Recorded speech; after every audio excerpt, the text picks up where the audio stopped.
Obviously, I've been talking about retiring for several years now. I wanted to get into sort of another stage of life where I'm not in the film business anymore and I don't have to run a corporation.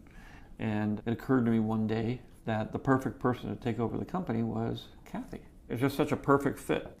And speaking of, we have other big news. Well, I always said I wasn't going to do any more, and that's true, because I'm not going to do any more.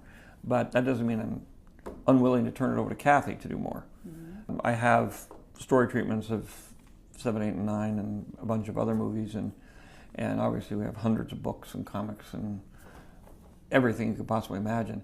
So, you know, I sort of moved that treasure trove of stories and various things to Kathy, and I have complete confidence that she's going to take them. And at the start of all this, at The Force Awakens to now, how different has the trajectory of the movies gone to where you thought, there's a lot of hearsay and actors say this about, was there an end point at the end that you were sort of aiming for and ducking and weaving? Like, how different is it than where you perceived it in 2015 to where it is now? Well, we knew that George had always envisioned this kind of 3-act structure of these 3 trilogies.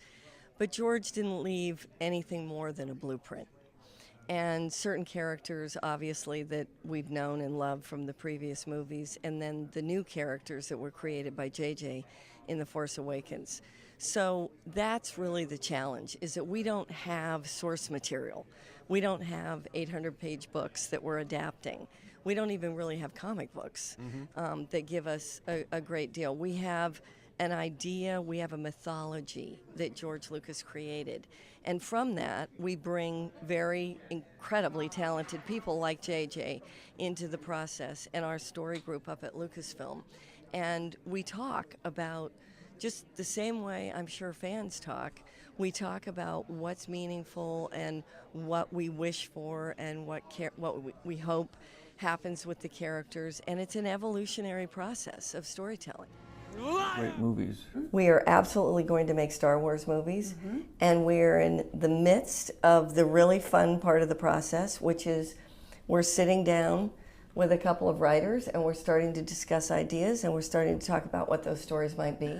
I'm doing this so that the films will have a longer life, and so that more fans and people can enjoy them into the future.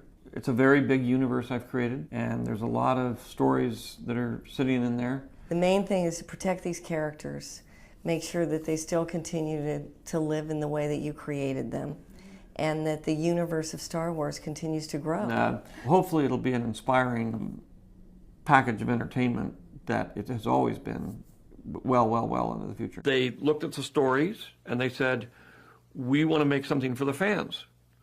So I said, all I wanted to do was tell a story of what happened. It started here and it went there, and it's all about generations, and it's about, the issues of fathers and sons and grandfathers, and it's a family soap opera. I mean, ultimately. We call it space opera, but people don't realize it's actually a soap opera. And it's all about family problems and it's not about spaceships. So they decided they didn't want to use those stories. They decided they were going to go do their own thing, and so I decided, fine, but basically I'm not going to try to, they weren't that keen to have me involved anyway, but at the same time I said, I'm not going to, if I get in there, I'm just going to cause trouble, because they're not going to do what I want them to do, and I don't have the control to do that anymore, and all I would do is muck everything up. So I said, okay, I will go my way, and I'll let them go